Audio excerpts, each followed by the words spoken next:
Karena di lapangan 79 daerah beras mengalami kenaikan yang tidak sedikit. Urusan telur, 89 daerah juga mengalami hal yang sama, naik. Urusan kecil-kecil, urusan tomat, 82 daerah mengalami kenaikan. Dan daging ayam ras, 75 daerah mengalami kenaikan. Tolong Bupati, Wali Kota, Gubernur sering-sering masuk pasar, cek betul di lapangan, apakah data yang diberikan itu sesuai dengan fakta-fakta di lapangan.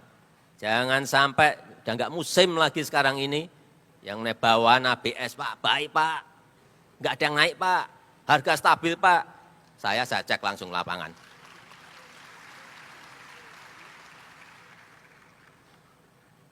Jadi BPS di daerah informasikan angka-angka yang apa adanya kepada kepala daerah.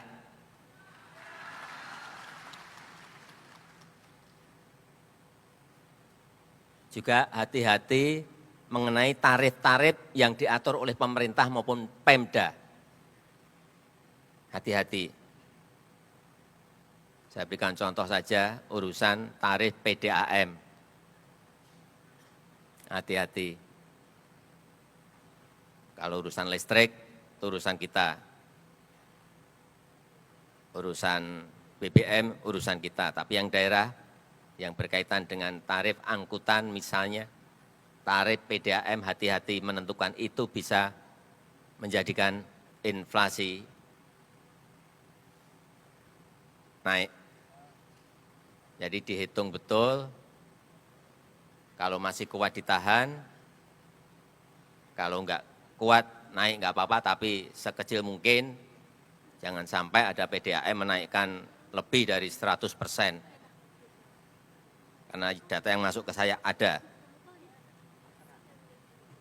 Yang kedua, yang berkaitan dengan inflasi tadi, yang berkaitan dengan inflasi tadi,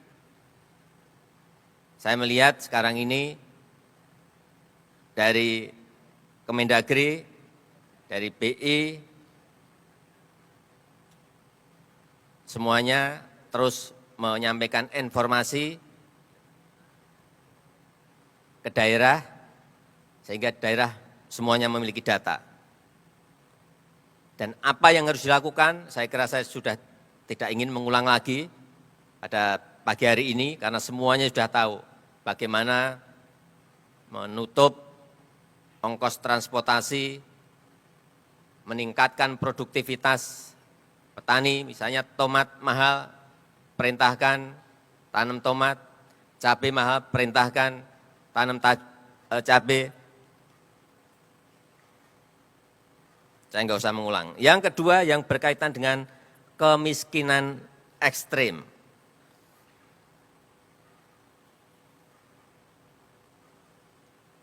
Saya kira data siapa yang miskin ekstrim ini di daerah sudah ada semuanya. Dan sampai di desa sudah punya semuanya. Tolong seluruh kepala daerah cek ini.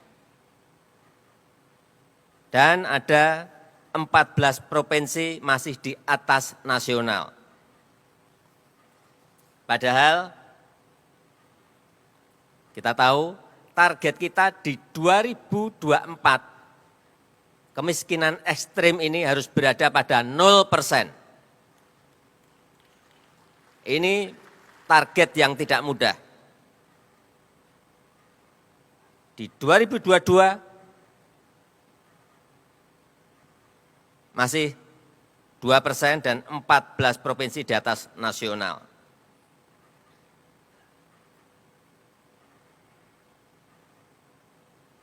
Semuanya sudah ada datanya. Artinya targetnya siapa, sasarannya siapa, sudah ada semuanya.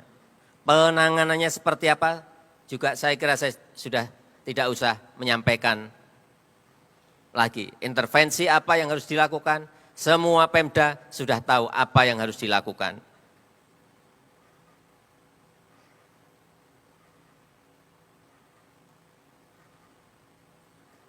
Yang ketiga yang berkaitan dengan stunting.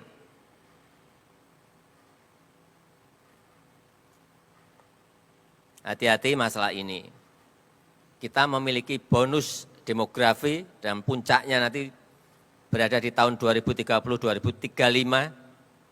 Kalau SDM kita tidak berada pada posisi yang ininya baik, sehingga memiliki produktivitas baik, hati-hati. Bukan keuntungan yang akan kita dapat, tetapi akan memberikan beban yang besar kepada negara. Sehingga stunting harus menjadi target penyelesaian bagi pengembangan sumber daya manusia Indonesia. Di tahun 2014 kita masih 37%. Tahun 2021 sudah berada di angka 24. Saya kira di 2022 ini berada di angka 21 kira-kira. Sudah turun memang drastis. Tetapi target kita di tahun 2024 harus berada di bawah 14%. Bukan hal yang mudah, tetapi sekali lagi, kalau kerja keras kita seperti saat kita bekerja mengatasi pandemi, saya yakin ini bukan persoalan yang susah diselesaikan. Datanya ada. Hati-hati untuk stunting. 23% penyumbang stunting itu adalah masalah bayi yang belum lahir. Artinya masih dalam kandungan. Itu kontribusinya 23%, besar sekali.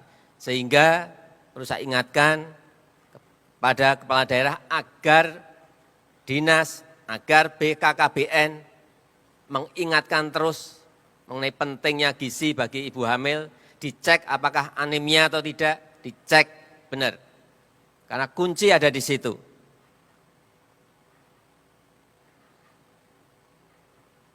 Setelah lahir sampai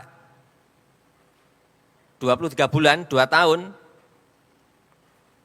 ini 37% penyumbang stunting itu setelah lahir.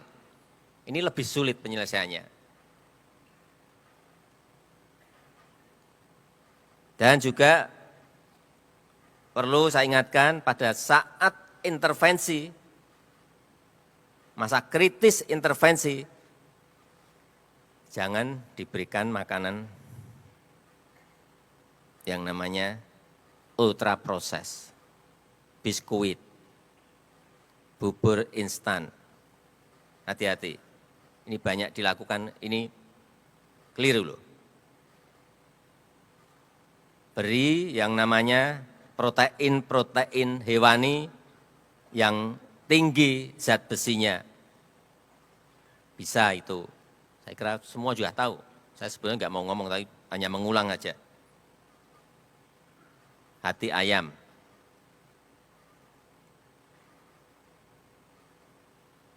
Pesan telur. Teri nasi. Ini kita harus ngerti. Kalau nggak ngerti bagaimana bisa mengintervensi. Sekali lagi, makanan alami itu akan semakin baik. Ingatkan sekali lagi kepada puskesmas, kepada posyandu, agar aktif membantu calon ibu dan ibu yang memiliki balita. Ingatkan mengenai anemia, ini harus dicek berarti. Ingatkan mengenai ASI eksklusif selama 6 bulan. Dan yang paling penting juga untuk memonitor yang ada di lapangan. Karena setiap ibu itu memiliki, harus diintervensi dengan cara-cara yang berbeda. Yang namanya teknologi itu penting. Platform aplikasi itu sangat penting untuk memonitor mereka pada kondisi seperti apa. Sehingga saya mengapresiasi apa yang telah dilakukan oleh Kabupaten Sumedang yang memanfaatkan platform teknologi dalam memonitor stunting. Dan nanti saya sudah perintahkan untuk menyampaikan apa sih platformnya seperti apa, aplikasinya seperti apa. Yang lain tinggal tiru aja, copy aja. Juga saya kemarin ke lapangan melihat di Kabupaten Kampar.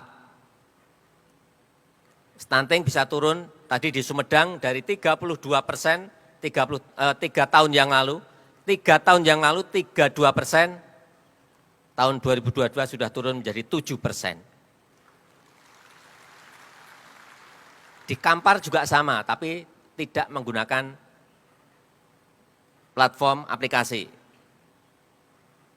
Tapi menitipkan anak-anak asuhnya kepada perusahaan-perusahaan besar yang ada di Kabupaten Kampar. Ini titipkan, 100 anak titipkan, 200 anak titipkan, 50 anak titipkan. Itu juga berhasil menurunkan dari 27 ke angka kurang lebih 8%. Ini juga penurunan yang sangat drastis sekali.